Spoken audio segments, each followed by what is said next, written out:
CNN has new reporting that some progressives who empowered Mamdani to victory now want to primary you and other Democrats in New York City. The co-chair of the New York City's Democratic Socialists of America says he thinks you're picking fights, quote, with the left instead of focusing on fighting the right. His words. How do you respond? I have no idea what these people are talking about. We are going to continue to focus our efforts as we did on the House floor in connection with Donald Trump's one big ugly bill on pushing back against the extremism that has been unleashed on the American people. It's clear to us as House Democrats, it's clear to us as members of the New York City delegation that the Boy. So we got to continue our coverage of the Democrat Party civil war, because the Democrat Party has to choose which way for the Democrats. Are they going to continue to play footsies with communists, right, which ultimately will end up taking over their party? Or are they going to stand up to these people and say, no, there's no room in our party for communists and mask off socialists? And I say mask off socialists because the Democrat establishment, eventually they will, become mask off socialists. They just understand right now that mask off socialism probably is not something that will appeal to the broader electorate, right? But I mean, they are moving in the direction of socialism, okay? And there are some Democrats, unlike Hakeem Jeffries, who actually is answering this question directly about, can the modern day Democrat Party coexist with the quote unquote establishment, which includes centrist Democrats who are somewhat sane, right? I'm not sure if you can have any sanity whatsoever if you support Democrats at this point, but somewhat sane Democrats and far left socialists and communists like Zohran Mamdani. Dean Phillips actually had the cojones to answer this question when confronted by the mainstream liberal media, which low-key is kind of refreshing. The current DNC chair, Ken Martin, fellow Minnesotan, used you as an example in saying the party is a big tent. It can welcome people from different ideological, geographic perspectives. I think he used the example of you couldn't win a race in Ilhan Omar's district and she couldn't win a race in yours. Is there room for you and Mamdani in the Democratic Party? I think it's a fine question. I think it's one that many Republicans have been asking about, whether there's room for traditional conservatives in a party now led by MAGA Republicans like Donald Trump. The answer ultimately, I think, is no. We do share many of the same values. In fact, most Americans share a lot of the same values. But as a political party, yes, you want diversity. You want some differences of opinion, perspective, life story, politics, and experience. But when you have socialists in the Democratic Party, I don't know how anybody could argue that that would be beneficial for the party or for the country. Therein lies the great challenge. Same thing on the right, Omar. Is MAGA the future of the Republican Party? If it is, there is going to be a new, grand, successful third party in America, because the overwhelming majority of Americans want neither far left or far right politics. They want decency, they want common sense, competency, and cooperation. And no party right now is elevating candidates who represent those ideals. Yeah, so I got to give Dean Phillips just a little bit of credit for having the cojones to say what most Democrats don't have the cojones to say, which is that there is not room for socialists and establishment Democrats if they want to continue to win elections, right? There's not room for that, okay? I mean, you can't thread that needle. However, why I disagree with Dean Phillips is the fact that he basically is insinuating that MAGA is a far-right party, even though MAGA is not far-right. And that's what these people don't understand about politics, because a lot of people falsely believe that President Trump is far-right. President Trump is not far-right. Like, for example, when it comes to mass deportations, right? They really believe that what President Trump is doing when it comes to mass deportations is far-right. No, he's actually moderate on this, right? You know how he's moderate?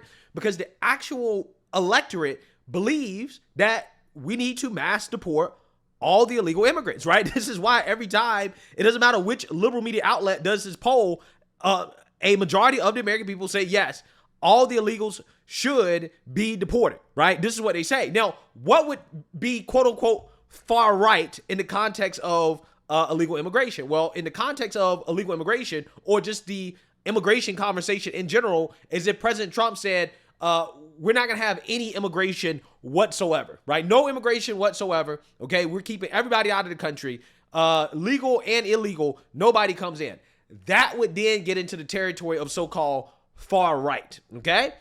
So again, that's what people misunderstand. They really do believe that Trump is far. Trump is not far right. Trump is basically moderate, right? Or center right. Okay. I mean, people forget that, again, Trump used to be a Democrat back in the day, right? So he can only be so far, quote unquote, far right. So again, I'm just saying, a lot of people are misunderstanding exactly where the American electorate is.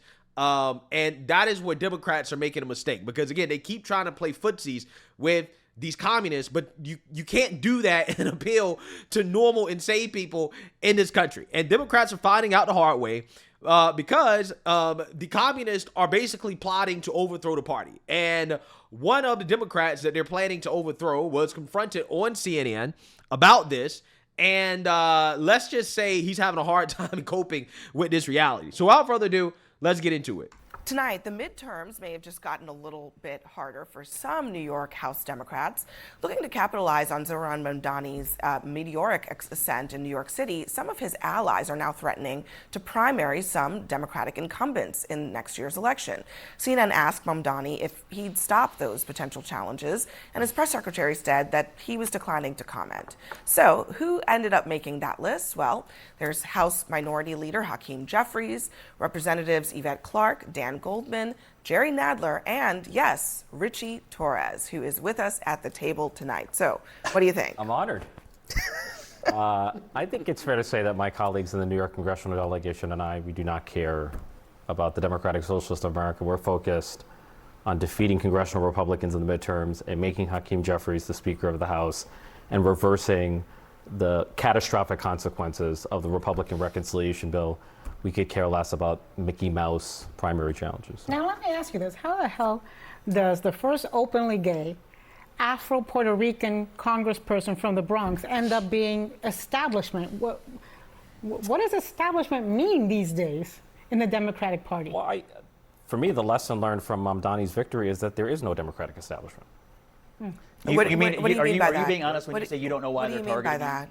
You know why they're targeting you. Oh no, I'm not. I know why they're targeting And you know why they're but targeting I don't care that they're targeting. Well, so why don't you say it? You know why they're targeting you. I think they're targeting me because I'm pro-Israel. That's 100%. Yeah, that's the issue. So are you saying they're targeting you and all of these other individuals, Yvette Clarke, Hakeem Jeffries? I think I am specifically targeted because of my position on Israel. And by the way, he's been courageous on this issue, and he's had a backbone, and he has stood up to the wacko radicals in his party on this, and he deserves all the credit in the world for it. But that's why he's on the list, because these people have a burning hatred for Israel. It's one of their main pieces of their platform, and that's why they put him on the list, and it's terrible. So, look, Ritchie Torres is a flaming progressive, right? Scott Jennings here is actually correct in the sense that they have labeled him as the establishment because he is pro-Israel, right? So with the left, what people got to understand, again, this is the sign of an extremist party, is that, well, if you don't agree with me 100%, then basically you're the enemy, right? It doesn't matter that he is somebody that is progressive. He has multiple infinity stones of wokeness. Doesn't matter, right? Doesn't matter. He's an enemy if he does not agree with the extremists 100%, right? These are the people that Democrats are dealing with. These are the people that they're trying to appeal to. This is why it's not a good thing for political parties to try to appeal to extremists, because this is the situation that you end up in, right? This is the situation of the Democrat Party. Democrats have been asking, what did we learn from Mamdani's victory? What's your answer to that? For me, it says more about media than ideology. Like the race between Cuomo and Mamdani was not just a collision of ideologies and personalities, but it was a collision of the old world of media and the new world of media. Like we have to recognize there's a generation of young voters who are no longer watching television. They watch Instagram Reels, they watch YouTube Shorts, they watch TikTok, and we have to meet voters where they are, and we have to adapt to this brave new world of alternative media. Also, that to me is my greatest takeaway. People always talk about, people talk often about how wonderful Mamdani is and how popular his policy positions are. But nobody seems to mention that Andrew Cuomo was a severely damaged candidate with, 12, 13 sexual harassment allegations against him, who had to resign in shame, who's got a scandal regarding nursing homes? A different Democrat could have won. Like there was a universe of voters who could not vote for either it doesn't Mamdani mean nor that Mamdani Cuomo. did not run an incredibly let's good be and clear, effective campaign. And I acknowledge your point on about Israel, but Mamdani did not run on Israel. He did not even run on defund the police. In fact, he ran away from it. He ran on affordability.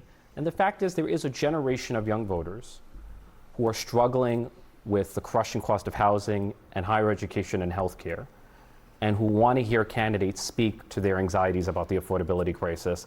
And so that, to me, is the greatest lesson learned, is that we as Democrats have to create an agenda that speaks to the affordability crisis. Why is it that when Democrats and maybe Republicans as well want to usher in change, rather than going after the opposite party, they start to eat their own? I mean, David Hogg was raked over the coals for a very similar threat to incumbent Democrats. I mean, that seems like just, dare I say, a little lazy, because it's easier to go after somebody in your own party rather than actually fight against the thing that is the exact opposite of what you stand for. Wow, Abby Phillip is so dumb.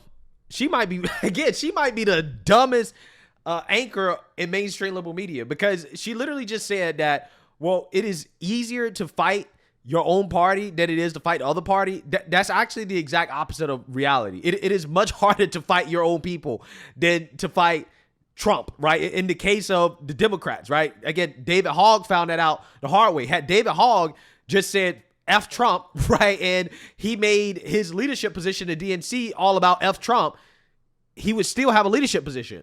But it's because he tried to fight his own party. That's why he's out. So to say that it is lazy to fight your own party, or that it is easier to fight your own party, is ridiculous, right? It just shows that you understand nothing about politics. And again, this is why I don't understand why CNN has this woman hosting this show, right? Again, she's not smart, right? She's just not smart. So again, the lack of political knowledge from these people, it just never really ceases to amaze me, to be honest with you, especially considering the positions that they're in. I cannot believe she actually made that statement on national television. It is much harder to fight your own party than it is to fight the other party. It is much easier to say screw Democrats or screw Republicans than to actually look at your own party and say, hey, you're wrong about X, Y, and Z, right? It's very hard to do that. Yeah, I agree. It's not productive. And I think that on the message, especially what you just said, we should all be focused on taking on Republicans. And I think that's why David Hogg and his messaging about standing up another organization to primary potential incumbents was problematic. And it's also, if you're going to be part of the DNC's entire role is to elect Democrats. It is not to primary them. If you want to pick candidates, go to the DS and the D Trip, and they do some of that work. But the DNC raises money for state parties, and that's not what David Hogg instead was a distraction.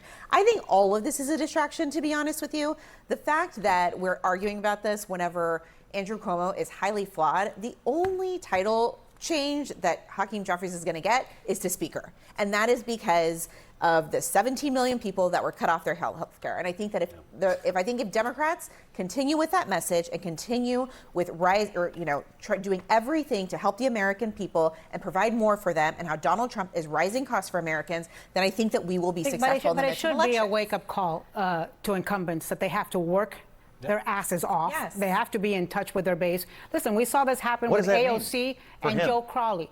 We saw this happen. What's that mean for him, though? The only way to satisfy it means that he would be to can't. It renege means that nobody who's elected backbone like as this. it relates to Listen, we Israel. saw this happen on the Republican side to Cantor in Virginia, where they think that because they're elected, they can coast.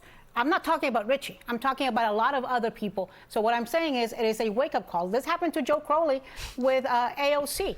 This, people who think because they're elected and they've got the advantages of incumbency, they can coast and not work hard, not put in the sweat, not run good, effective campaigns, are in for wake-up calls. What is AOC working hard at?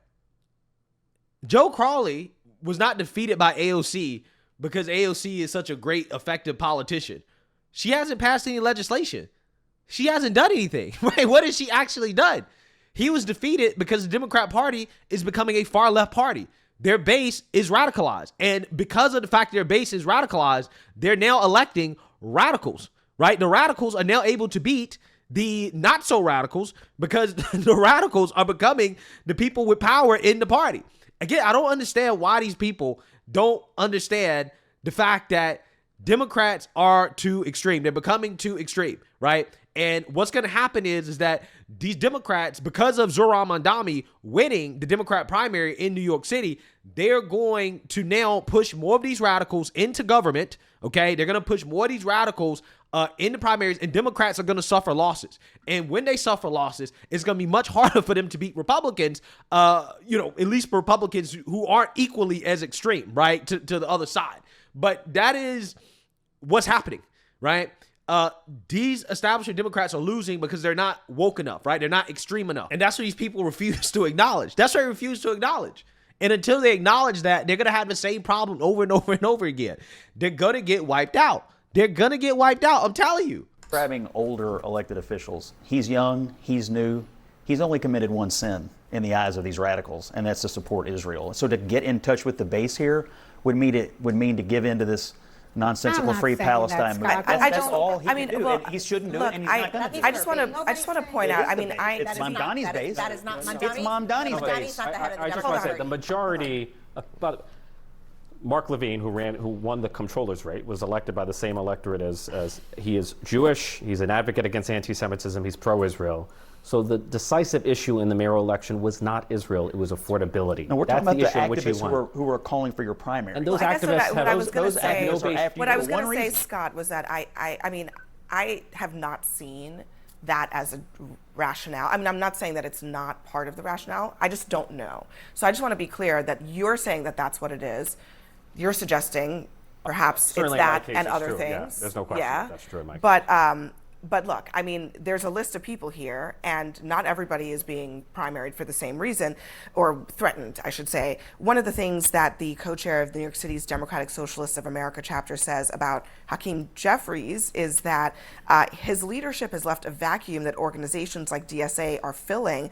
I think that is more important right now. To me, it seems like he is the one picking the fight with the left, and I think he should focus on fighting the right. That's the... So I just find this so offensive. We have a two-party system. It is a binary choice between the Democratic Party and the Republican Party, between Team Jeffries and Team Trump. And if you're undercutting the Democratic leader in his own backyard, you're doing the bidding of Donald Trump. That's what they're doing. Chair Michael, I don't... I mean, look. All right, we gotta go. Sorry, guys, we gotta go. Sorry, I was gonna invite you, but I gotta go. Yeah. So, hey, if the socialists do take over the Democrat Party, yeah, that will help Trump, right? It 100% will help Trump. And Democrats made their bed, now they got to lay in it, right? They deserve everything that's happening to them right now because all they had to do is just not be a party of just anti-Trump, right? Just being anti-Trump and nothing else is what landed Democrats in this position. And then they got to deal with it. They have to deal with the extremists that they created. And again, this is why you should not get in bed with these people, okay? They're going to have to really figure out how to move forward because these communists, they're emboldened and they're out for blood, right? They want to get these Democrats out of office, and I don't think they're going to stop. It's only going to get worse. So let me know what you guys think. Make sure you like, comment, and subscribe. Most importantly, share a Black conservative perspective. Peace.